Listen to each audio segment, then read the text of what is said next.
There are moments in your life when survival instinct overrides every ounce of dignity you thought you possessed. For me, that moment came on a freezing December night in Chicago when I ran from my abusive ex-boyfriend and threw myself onto the lap of the most dangerous man in the city. I didn't know who he was then. I didn't know that the hard metal pressing against my hip through his jacket was a gun. I didn't know that sitting on Julian Kang's lap would save my life, and complicate it in ways I could never have imagined. My name is Jasmine Hill. Everyone calls me Jazz. I'm 24 years old and I clean hotel rooms for a living, not just any hotel. The Sterling Heights in downtown Chicago, one of those luxury places where a single night costs more than I make in a week. I scrub toilets that billionaires use. I change sheets that have higher thread counts than my entire wardrobe. I spray chemical cleaners that have left my hands rough and chapped, covered in small cuts that never quite heal. But my hands weren't always like this. Once upon a time, these hands were my entire future. These hands were going to make me famous. I was a piano prodigy. Started playing when I was 4 years old.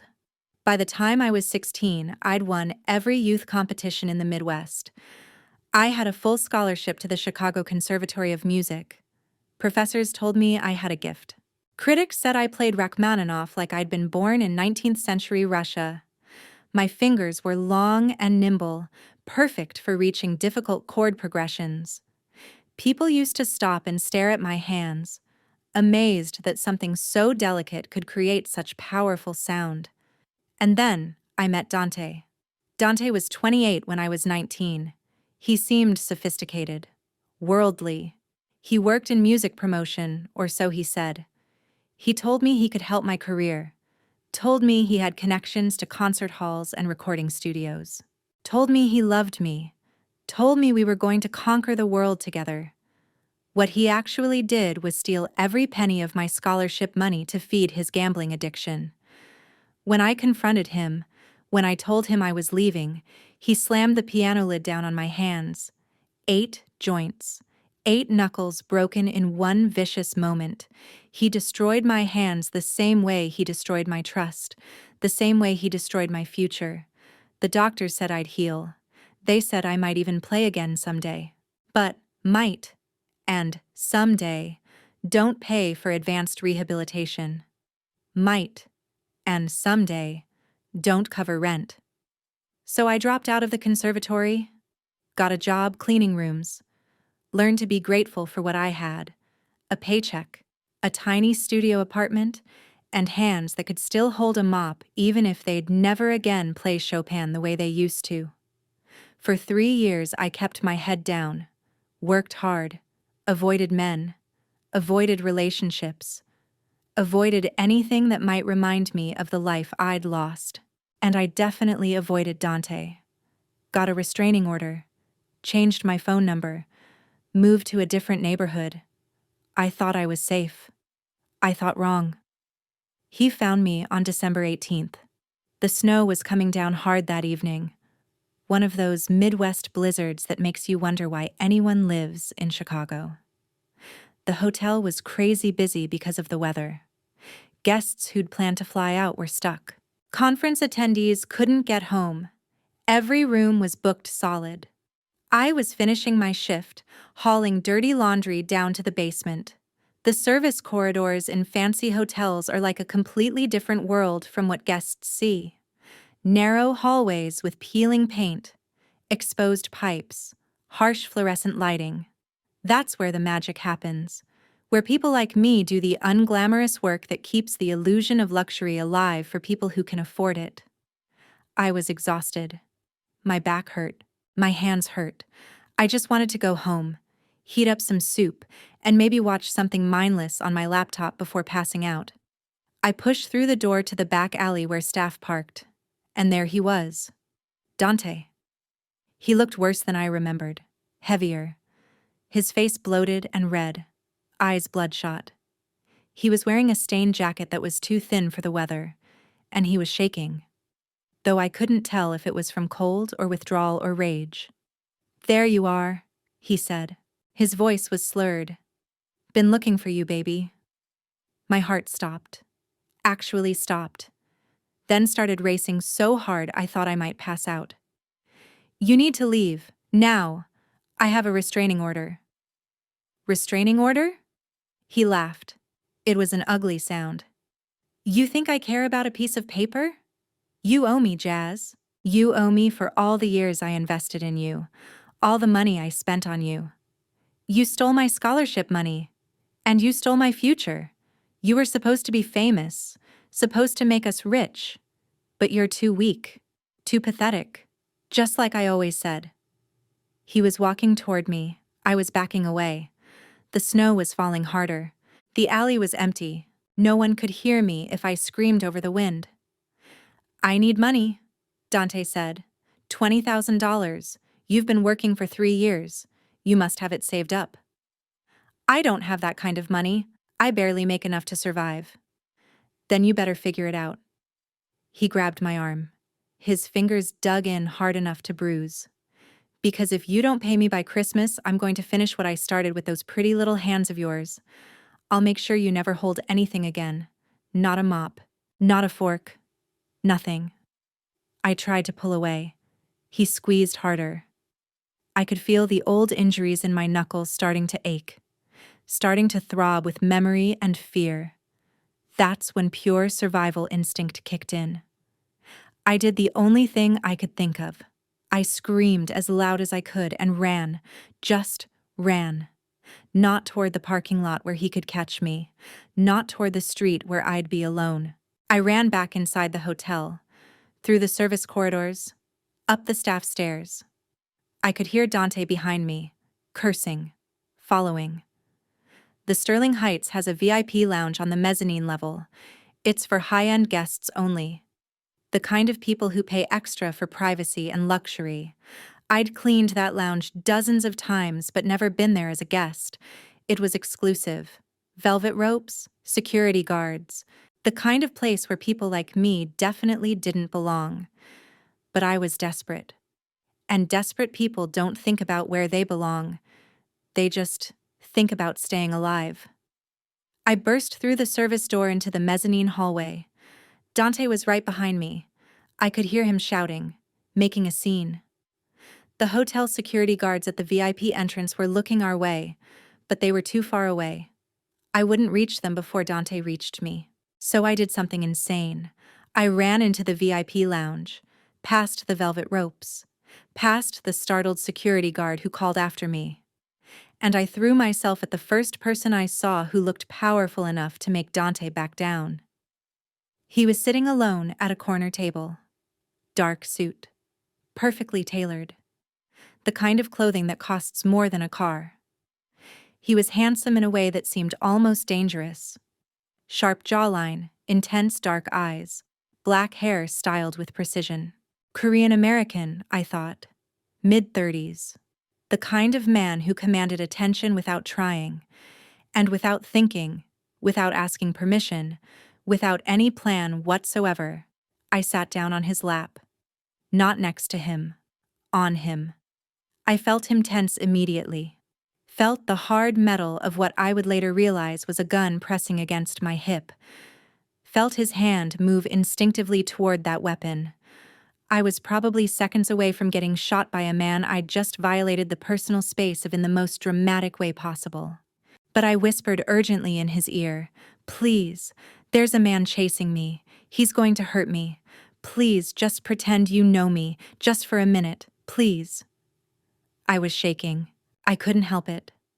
Fear was flooding my system with adrenaline. My heart was hammering so hard I was sure he could feel it against his chest. For a long moment, he didn't move. Didn't speak. I could feel the tension in his body. Could feel him calculating. Making decisions. And then his hand, which had been moving toward his gun, shifted. He wrapped his arm around my waist instead. Held me firmly in place. His other hand came up to cradle the back of my head, pressing my face against his shoulder so Dante couldn't see me clearly. His voice, when he spoke, was deep and calm. Controlled. "Be still. If you tremble." He'll know your prey. The smell of him hit me then. Expensive cologne, sandalwood, and something spicy. But underneath that, something else. Gunpowder, leather, danger. This wasn't just some rich businessman. This was someone who lived in a completely different world than I did. Dante burst into the VIP lounge. Where is she? Where's Jazz? The man holding me didn't even turn his head. He just raised his free hand in a casual gesture. Immediately, 2 security guards appeared from nowhere. They were huge, professional, wearing earpieces and suits that couldn't quite hide the weapons they carried. This area is for registered guests only, one of them said to Dante. His voice was polite, but absolutely firm. You need to leave immediately, sir. I'm looking for someone. She came in here. There's no one here who wants to be found by you. You have 10 seconds to exit peacefully before we call the police. I heard Dante arguing. Heard the security guards' responses getting less polite. Heard the scuffle as they physically escorted him out. The whole time, the stranger held me, protected me. His hand was warm against the back of my head. His arm around my waist was strong enough to make me feel safe for the first time in hours.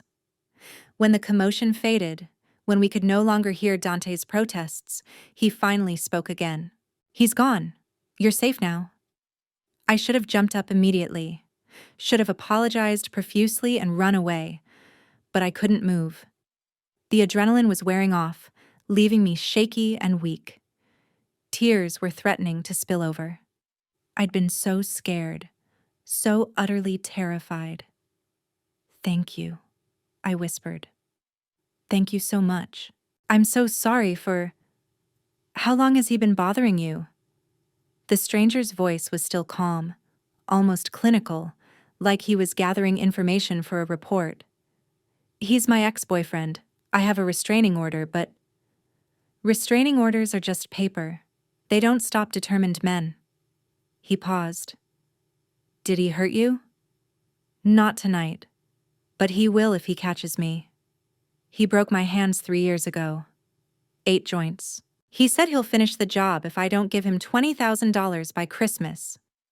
I felt the man's body go very still.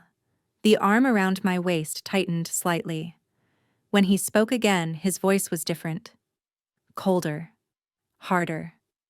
Show me your hands. I pulled back enough to look at him. Up close, he was even more striking. Those dark eyes weren't just intense. They were calculating. Seeing everything. Processing everything. There was intelligence there. And something else. Something that made me think this man had seen violence. Had perhaps committed violence. This wasn't someone who lived by the same rules as everyone else. I held out my hands. They were trembling.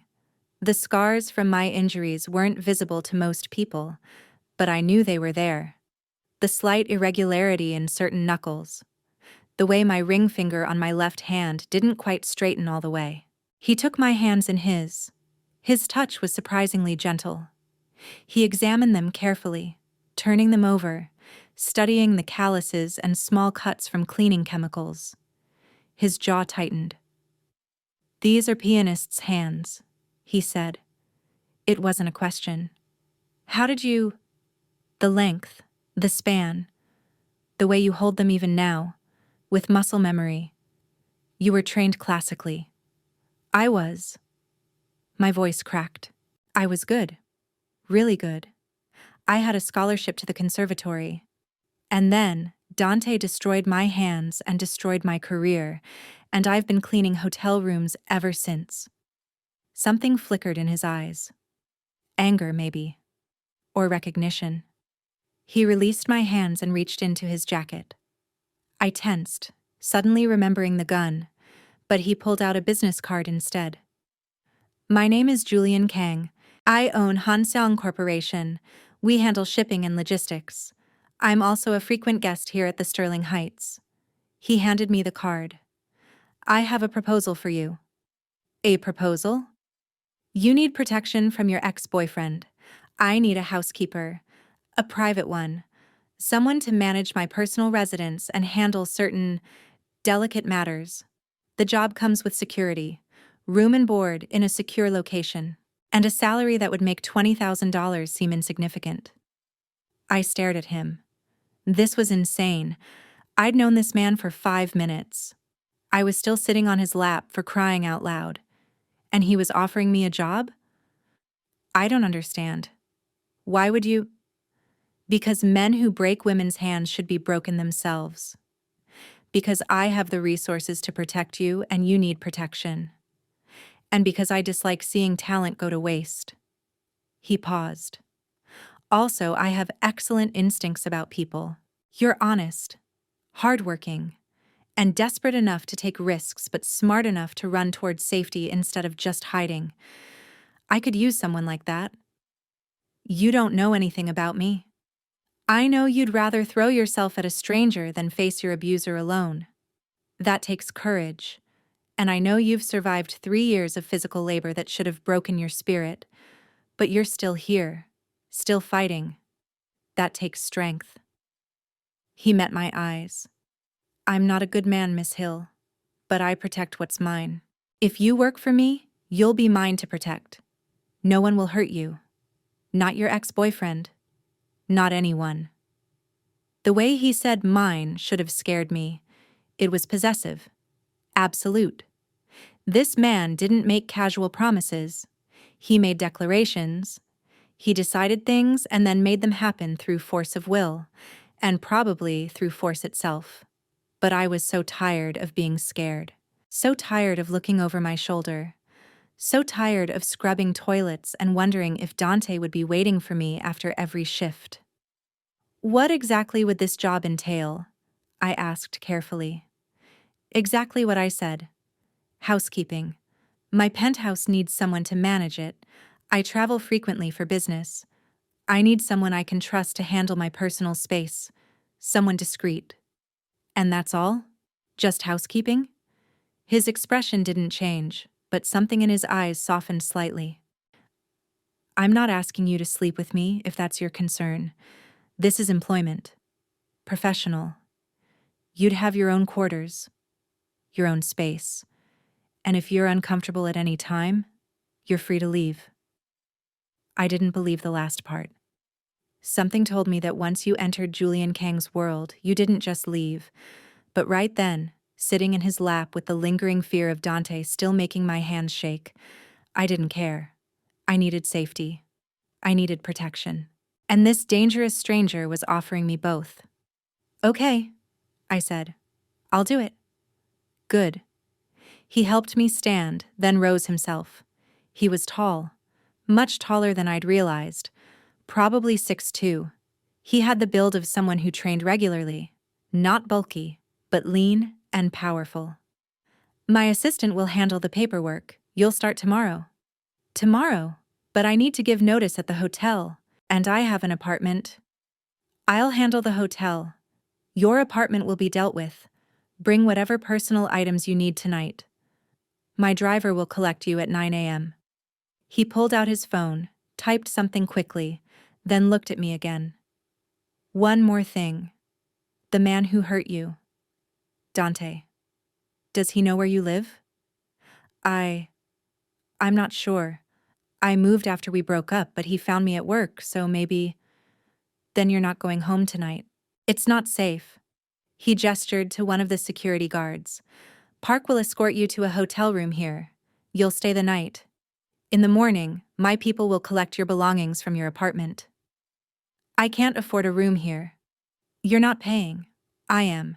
Consider it an advance on your salary. He was already turning away, checking his phone, dismissing me. The conversation was over. The decision was made. I should have argued. Should have questioned more. Should have been more suspicious of a man who decided my entire life in 5 minutes. But I was exhausted, traumatized, and honestly, relieved. Park turned out to be the assistant I'd seen earlier. He was Korean, probably in his 40s, with a professional demeanor that suggested he'd seen everything and was shocked by nothing. This way, Miss Hill. he said politely. I followed him to the elevator. As the doors closed, I looked back at Julian Kang. He was sitting at his table again, back to looking at his phone. Like nothing unusual had happened. Like women threw themselves at him every day. Maybe they did. The hotel room Park led me to was nicer than any place I'd ever stayed. King bed with those impossible thread count sheets I usually changed for other people.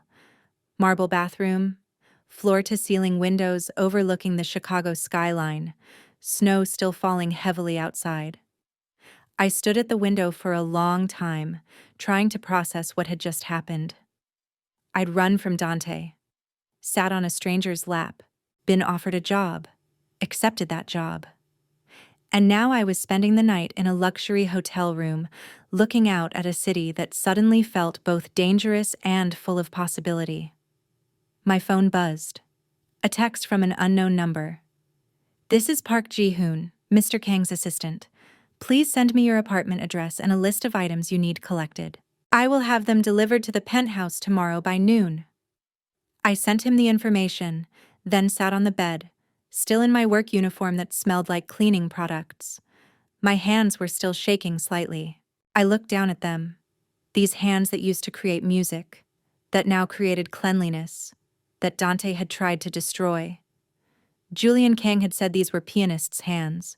He'd recognized what they were meant to be, not just what they'd become. Something about that recognition made my chest tight. I didn't sleep much that night. Kept thinking about sharp jawlines and expensive cologne, and the casual way Julian had said, "I'll handle it." Like making problems disappear was the simplest thing in the world. Kept wondering what I'd just gotten myself into. Kept hoping I'd made the right choice. I had no idea how wrong I was, how complicated everything was about to become, how the simple housekeeping job was about to turn into something that would change my life forever. Because Julian Kang hadn't just offered me protection. He'd started putting pieces in place for something much bigger, something I wouldn't discover until it was too late to turn back. The next morning, Park arrived at exactly 9 a.m. Julian Kang's world operated with precision. Everything planned, everything controlled. He drove me to Hanseong Corporation headquarters, a sleek glass tower piercing the gray winter sky. We bypassed the main entrance, using a private underground garage requiring 3 security checkpoints. Mr. Kang values his privacy, Park explained. The penthouse occupies the entire 70th floor. The elevator opened directly into the penthouse. I forgot how to breathe. Floor-to-ceiling windows on 3 sides overlooked Chicago. Minimalist furniture worth more than I'd earn in years. Museum-quality art. And in the center, positioned perfectly, was a Steinway grand piano. I walked toward it without thinking. The piano was gorgeous, glossy black, perfectly maintained. "Do you play?" Park asked. I used to. I haven't played in 3 years. Mr. Kang purchased it 6 months ago. He doesn't play himself. A piano as decoration seemed wrong. Wasteful. Park showed me around. 5 bedrooms, a kitchen that looked unused, a library, a gym, and an office that was strictly off-limits. "Your quarters are here." A bedroom suite bigger than my entire apartment. "Your belongings have already been delivered and unpacked." Already? It's only 9:30. Mr. Kang doesn't believe in wasting time. Now, we have paperwork to handle. A thick stack of documents waited in the dining room. Robert Chen, Julian's attorney, smiled confidently. "Miss Hill, please sit. We have several documents requiring your signature. Employment contract, $150,000 annually. NDA, tax forms, liability waivers." It went on and on. "Mr. Kang has agreed to settle certain outstanding matters. Your grandmother is behind on her mortgage payments. He's willing to pay it off as a signing bonus." I froze. "How do you know about my grandmother?" "Mr. Kang is thorough in background checks. This ensures your financial stability. Sign here." I signed, Document after document. My hand cramped. The legal language was overwhelming. Pages of terms and conditions. Almost done. Just a few more standard acknowledgments. Here and here. And initial here. I signed where he pointed. Trusted these were legitimate employment documents. Perfect. Welcome to Mr. Kang's household. Park finished the orientation and left. Suddenly, I was alone in this massive, beautiful, intimidating penthouse. I found myself drawn back to the piano. I sat on the bench, opened the fallboard. 3 years since I'd played. 3 years since Dante destroyed my hands and my dreams. I touched one key. Middle C, perfect, pure. I played a scale. My fingers remembered despite feeling stiff. Then something harder. A Chopin nocturne. My fingers stumbled, but the music came out. Not perfect. But it came. I was crying before I realized it, mourning everything I'd lost, but also feeling hope. That's when I heard the private elevator. Julian was home early. I quickly wiped my face. Julian stepped out in a charcoal gray suit. When he saw me by the piano, something in his expression shifted. "You play," he said. "I'm sorry, I should have asked permission. Don't apologize. Play whenever you want. That's why it's there." Park said it's an investment. Park doesn't know everything. He paused. "Play again tonight. After dinner. I'd like to hear you." That evening, Julian emerged at 7:30 exactly. We ate in silence. Finally, he spoke. "How are you settling in?" "It's an adjustment. Everything here is so excessive. I grew up with nothing. When you grow up with nothing, you develop a complicated relationship with wealth." We finished dinner. Julian moved to a leather chair near the piano, whiskey in hand. "Play for me," he said. I chose Rachmaninoff, Prelude in C-sharp minor, technically challenging for hands that hadn't practiced in years, but emotional, dark, melancholic. I played. My fingers stumbled occasionally, but the music poured out. All the pain, all the fear, all the lost dreams. "Again," he said quietly. When I finished the second time, he was leaning back, eyes closed, peaceful. "You should play every night. I haven't slept properly in 2 years. But listening to you play, that's the first time my mind has been quiet in months. You have insomnia? Severe, stress-induced. I've tried everything. Nothing works." He looked at me. "But your playing works." 2 weeks fell into a strange but comfortable routine. Wake up, coffee, tidy, prepare dinner. Every night I'd play while Julian listened. I felt safe for the first time in years, but also isolated. I couldn't tell anyone where I was living, couldn't have visitors. Safe, but trapped in a beautiful cage. On December 23rd, everything changed. Julian stepped out of the elevator with 3 men. One was white, middle-aged, wearing a rumpled suit that said, "Law Enforcement." "Miss Hill, this is Detective Reynolds. He'd like to speak with you." My heart started pounding. We sat in the living room. Reynolds pulled out a notebook. "How long have you been employed by Mr. Kang?" "About 2 weeks." "Are you aware of Mr. Kang's business activities?" "He runs a shipping and logistics company." "Let me be frank. We've been investigating Mr. Kang for 2 years. We believe he's involved in smuggling operations, money laundering, and organized crime." My blood went cold. "I don't know anything about that," I said. "You could be very helpful to our investigation. We need you to cooperate.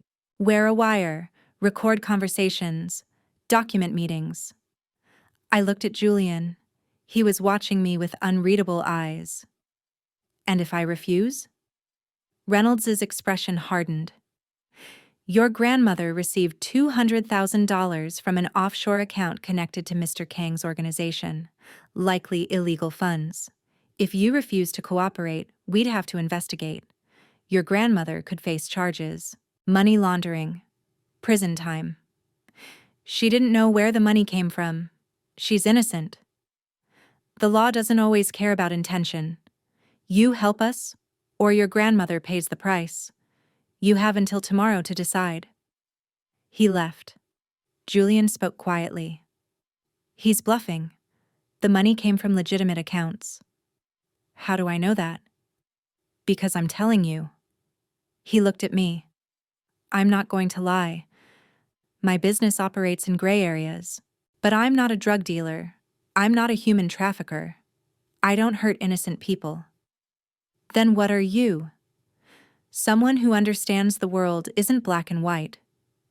But I'm also someone who keeps his word. I promise to protect you. By making me an accessory to crimes? By giving you the choice to stay or go. You're not a prisoner here, Jazz. I need time to think. Take all the time you need.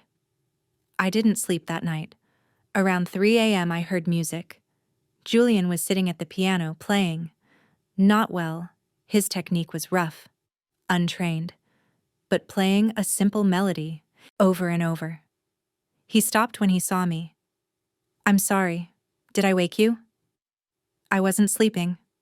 I sat down next to him on the bench. Play me what you were playing. He played the simple melody again. Choppy, hesitant, but honest.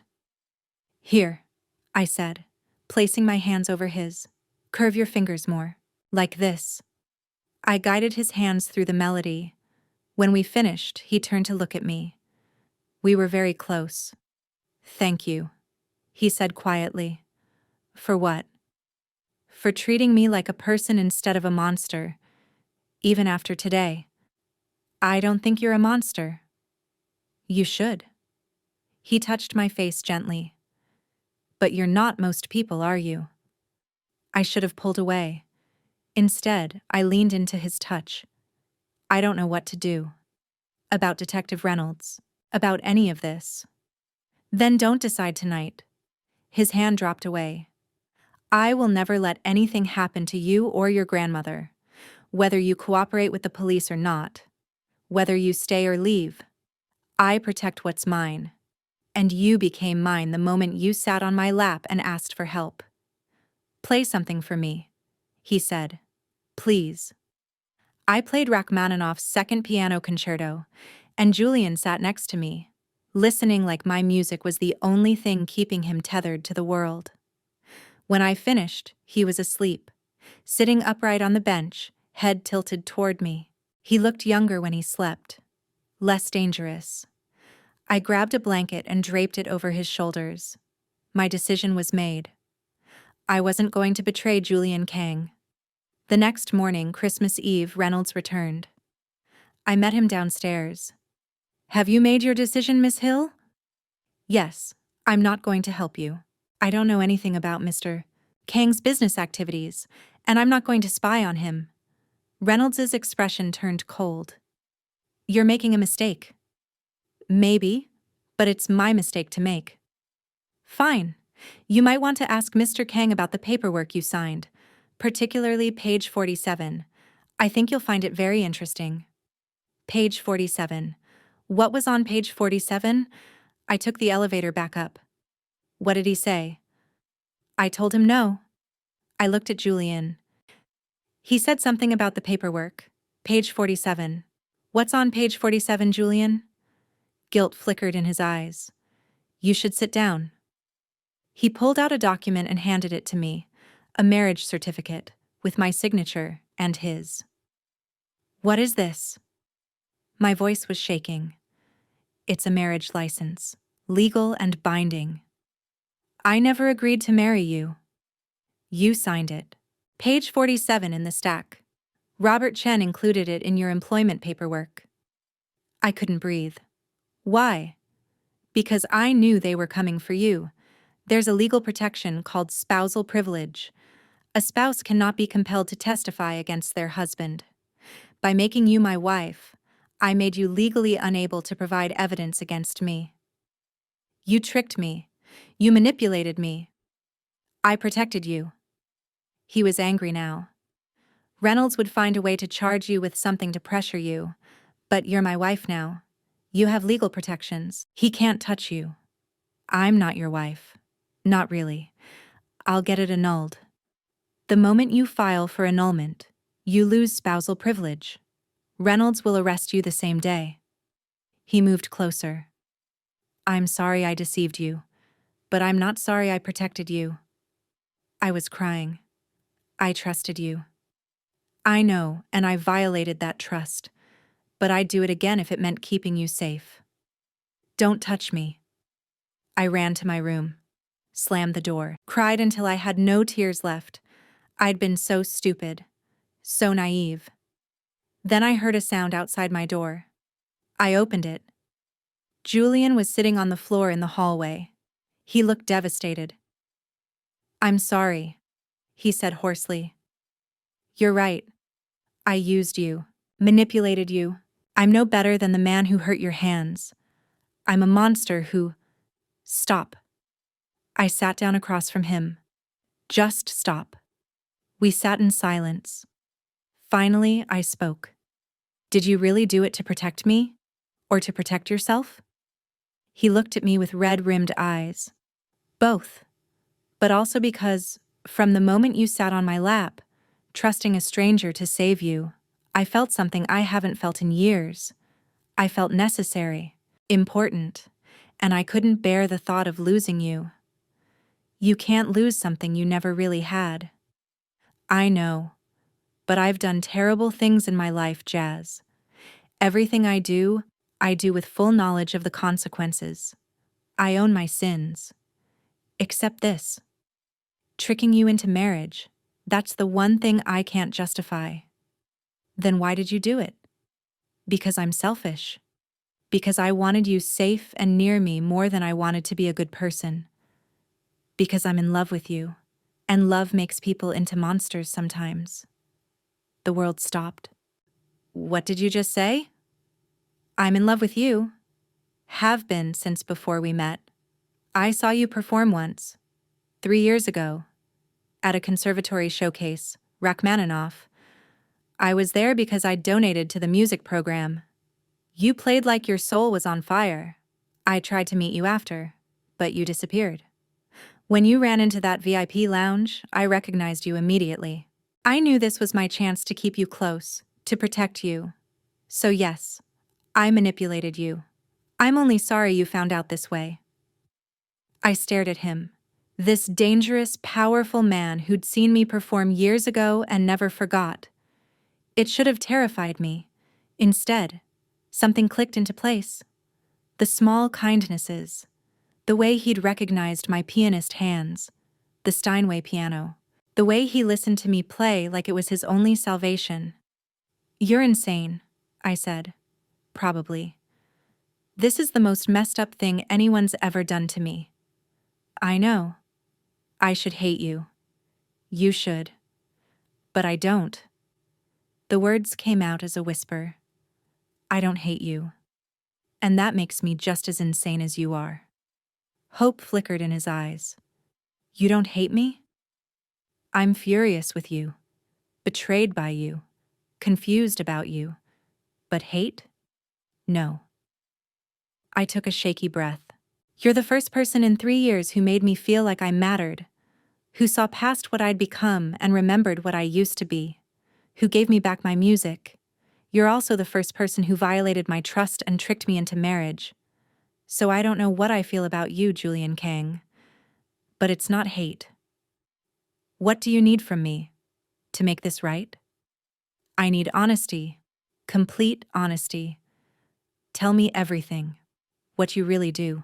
Why the police are after you. No more lies. No more manipulation. Just truth. He nodded slowly. Okay. I'll tell you everything. He stood up, offered me his hand. I took it. Let him lead me to his office, the room I'd been forbidden to enter. He unlocked it, and we went inside. Julian's office wasn't what I expected. Instead of corporate coldness, it was deeply personal. Maps covered the walls, shipping routes, port locations, supply chains. Monitors showed real-time cargo tracking and photographs, personal photographs. That's where I grew up, Julian said, pointing to a rundown neighborhood near a shipyard. Busan. My father worked 16-hour days at the docks, died of exhaustion when I was 12. I started working at the shipyard at 13. By 19, I was managing entire cargo operations. He moved to another photograph. I came to America at 22 with $2,000, built Hanseong from nothing. But the legitimate shipping industry is controlled by old money families who don't like outsiders. Especially outsiders who look like me. They tried to destroy me, refused port access, blocked permits, sabotaged contracts. So what did you do? I found alternative routes, alternative partners. I started working with people who operated outside traditional channels, people who needed things shipped that couldn't go through official customs. He sat on his desk. I'm not a drug dealer, Jazz. I don't traffic humans. I don't ship weapons to terrorists. But I do move high-value cargo that wealthy people want to avoid taxes on. I transport goods across borders without official customs. Is it legal? No. Is it moral? That depends on your perspective. And Detective Reynolds? Special Task Force investigating white-collar crime. He's been after me for 2 years, but I'm very good at covering my tracks.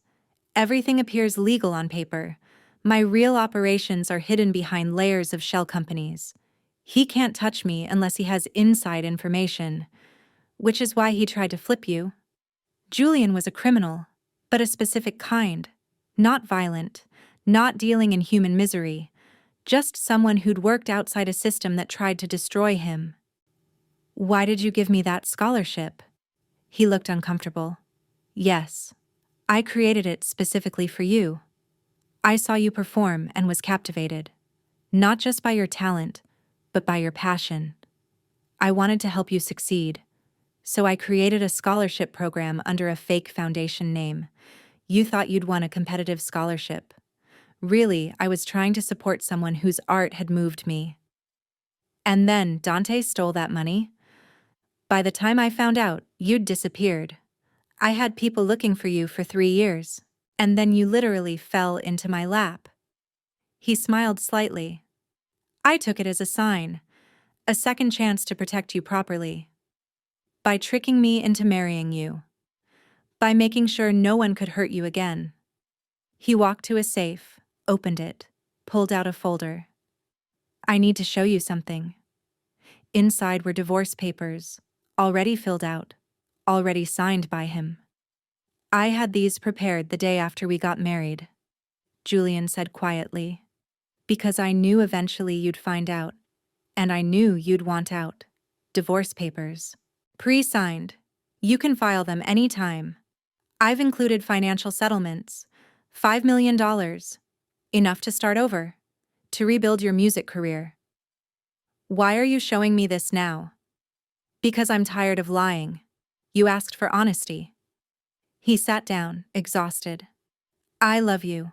I've loved you for 3 years. I married you to protect you, but also because I wanted to keep you close. But you deserve the choice. You deserve freedom. Take those papers. Sign them whenever you want. I won't stop you. I'm done being a villain in your life. I looked at the divorce papers. At Julian. At this office that revealed who he really was. An immigrant who'd built an empire through intelligence and questionable ethics. A man who'd fallen in love with a pianist and never stopped looking for her. I need time to process all of this. Take all the time you need. He looked at me. Regardless of what you decide, I protect what's mine. You and your grandmother are safe, whether you stay or go. That's a promise. Christmas Day came and went quietly. We barely spoke. Ate in awkward silence. I played piano because I needed the music. He listened because he needed the peace. But the easy connection was gone. December 26th brought Detective Reynolds with 4 officers. We have a warrant for your arrest, Kang. Smuggling, money laundering, and racketeering. Everything happened fast. Julian raised his hand, calming his security. Stand down. Don't escalate this. You're just going to let them arrest you? I'm going to let my lawyers handle this properly. Fighting will only make things worse. He looked at me. Don't worry. I'll be out by morning. This is harassment, not justice. They handcuffed him. Reynolds smiled at me. Your husband is going to prison, Mrs. Kang. Unless you'd like to reconsider helping us. I looked at Julian, at this man who'd manipulated me and saved me and loved me. He's my husband. I have nothing to say to you. They took Julian away. Park appeared beside me. Mrs. Kang, his attorney is already heading to the station. This is standard procedure. It never sticks. How long will he be gone? 12 hours at most. Park hesitated. He wants you to pack a bag, just in case. If things go badly, I'm to take you somewhere safe.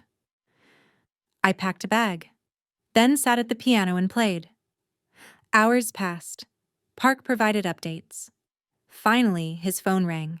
His face went pale. What's wrong? There's been an incident. Someone tried to attack Mr. Kang in custody. He's injured. They're taking him to the hospital. How bad? I don't know. We need to go. Now. We drove through Chicago. I ran into Northwestern Memorial. Julian Kang. They brought him in. Are you family? I'm his wife. He's in surgery. 3rd floor surgical waiting room. Surgery. How badly was he hurt? I waited. Paced. Finally, a surgeon emerged. Mrs. Kang? How is he? He's stable. He was stabbed 3 times in the abdomen. He's lost significant blood, but we've repaired the damage. He's going to recover. Stabbed. 3 times. Can I see him? In about an hour. That hour was endless. Finally, they let me in. Julian was pale, hooked up to monitors and IVs, but alive. I sat beside his bed, took his hand. His eyes opened slowly. Jazz? I'm here. You came. He sounded surprised. Of course I came. You got stabbed. Wasn't supposed to happen. Someone paid someone off. He winced. My enemies saw an opportunity. Who did this? Doesn't matter. I'll handle it when I'm healed. He looked at me. You should go. It's not safe. Take those divorce papers. Take the money. Start over far from me. No. Jazz. No. I'm not leaving you. Not when you're hurt and vulnerable and... Tears ran down my face. Not when I just realized how much I'd miss you if you were gone. He stared at me. You'd miss me? After everything? You're a terrible person, I said, laughing through tears. You tricked me into marrying you. You're a criminal. You're possessive and manipulative. I know. That's why you should leave. But you also gave me back my music. You protected me. You looked at my broken hands and saw a pianist. You listened to me play like it was the most important thing in the world. You created a scholarship for me because my art moved you. You're a terrible person who does beautiful things, and I took a shaky breath. I think I might be falling in love with you too. He was crying, actually crying. You shouldn't love me. I don't deserve it. Probably not. But I'm starting to think love isn't about deserving. It's about choosing. And I choose you. I choose this mess. I choose us. Even knowing what I am? Even knowing. But I need you to promise me something. Anything. No more lies. No more manipulation. If this marriage is going to be real, it has to be built on honesty. I promise. Complete honesty from now on. He paused. Starting with this, I'm terrified. Terrified of how much I love you. Terrified of how much power you have to hurt me. I'm terrified too. Terrified of choosing wrong. Terrified that loving you means compromising everything I believed in. I looked at him. But I'm more terrified of walking away and wondering what could have been. So where do we go from here? We figure it out together. As partners, as husband and wife who actually choose each other. He kissed my forehead. I love you. I'm going to spend the rest of my life trying to deserve you. Don't try to deserve me. Just be honest with me. That's all I need. Julian recovered slowly. I took care of him. Meals, bandages, medication. We talked. Really talked. He told me about Korea, about America, about building his empire, about the lines he'd crossed. I told him about my childhood, about losing my parents, about my grandmother, about Dante, about rebuilding after everything fell apart. We learned each other's depths, the scars, the fears, the dreams. Every night I played piano. Sometimes he'd sit beside me, head on my shoulder, both finding peace in the music. Detective Reynolds didn't give up. He came by several more times, tried threats, bribes, appeals to my conscience, but I never wavered. Finally, in February, Reynolds showed up one last time. The case is being dropped. We don't have enough evidence. Kang gets away with it. Again. Maybe because there's nothing to get away with. Or maybe he's just better at hiding his crimes? Reynolds looked at me with pity. I hope you're right about him, Mrs. Kang, because if you're wrong, you'll pay the price.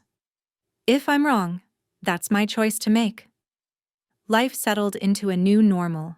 Julian scaled back his questionable operations, focused on legitimate contracts. You're changing me, he said one night, making me want to be better. Not for redemption, just because you deserve a husband who isn't constantly looking over his shoulder. You don't have to change for me. I know, but I want to. 3 months later, Julian came home early with an envelope. Inside was a letter from the Chicago Conservatory, an invitation to perform at their spring showcase. How did you? I called the director, told her about you. She remembered you. She wants you to perform. I stared at the invitation. Everything I'd lost. Everything I'd thought was gone forever. I can't.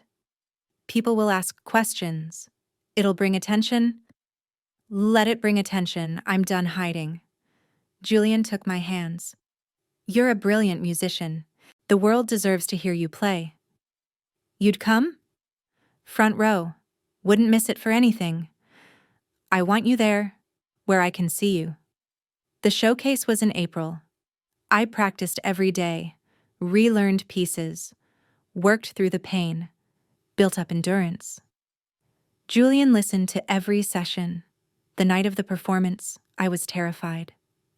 Backstage, hands shaking. Julian found me. You're going to be brilliant. What if I've lost it? Then you'll get through it anyway, because you're stronger than any setback. He kissed me gently. I believe in you. I walked onto that stage, looked out, saw Julian in the front row, saw him smile, saw him mouth, I love you. And I played. Rachmaninoff's Piano Concerto No. 2, the piece he'd heard 3 years ago. I played it for him, for myself, for everyone who doubted me. My hands hurt, but the music poured out. All the pain, all the loss, all the love, all the hope. When I finished, there was silence, then applause, standing ovation, people crying, cheering.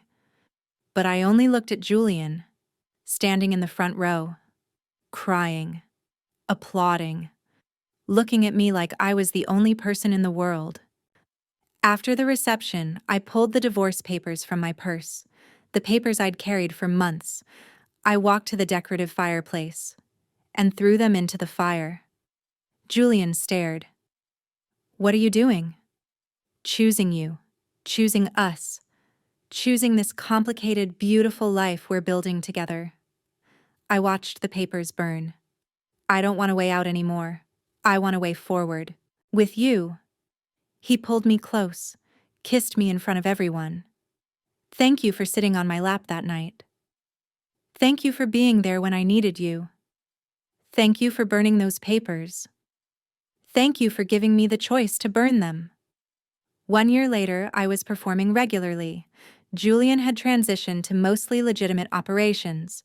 He still had connections to gray areas, but he was careful. He'd learned I was worth more than any money or power gained through illegal means.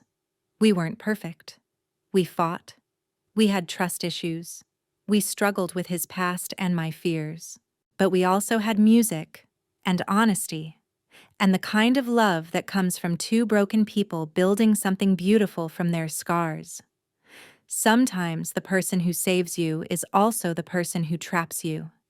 And sometimes they're also the person who sets you free by giving you the choice to stay. I chose to stay. Chose Julian. Chose the life we were building. Chose the penthouse and the piano, and the complicated man who loved me enough to let me go, but loved me more when I chose to stay. Because that's what love really is. Not the fairy tale, not the perfect meet cute. Love is choosing someone even after you've seen their worst, even after they've hurt you, even after you've learned all the reasons you should walk away. Love is burning divorce papers in a fireplace. Love is sitting on a stranger's lap and finding your future husband. Love is playing piano at 3 a.m. for an insomniac. Love is being tricked into marriage and deciding to make it real anyway. My name is Jasmine Kang. I'm a pianist. I'm a wife. I'm a woman who ran from her abusive ex and found the dangerous man who became her home. And I do it all over again. Every complicated, messy, beautiful moment of it. Sometimes the person who traps you is also the person who sets you free. True love isn't about possession. It's about giving each other the freedom to choose and then choosing each other again. When someone loves you enough to protect you at any cost, even by making you their prisoner, and then loves you enough to give you back your freedom, that's when you know you found something real. The most romantic thing isn't the grand gestures or expensive gifts. It's the signed divorce papers sitting in a drawer untouched, because both people have chosen to stay. If Jazz and Julian's story moved you, if you believe that sometimes the right person comes into your life in the most unexpected way, please hit that like button and subscribe to our channel.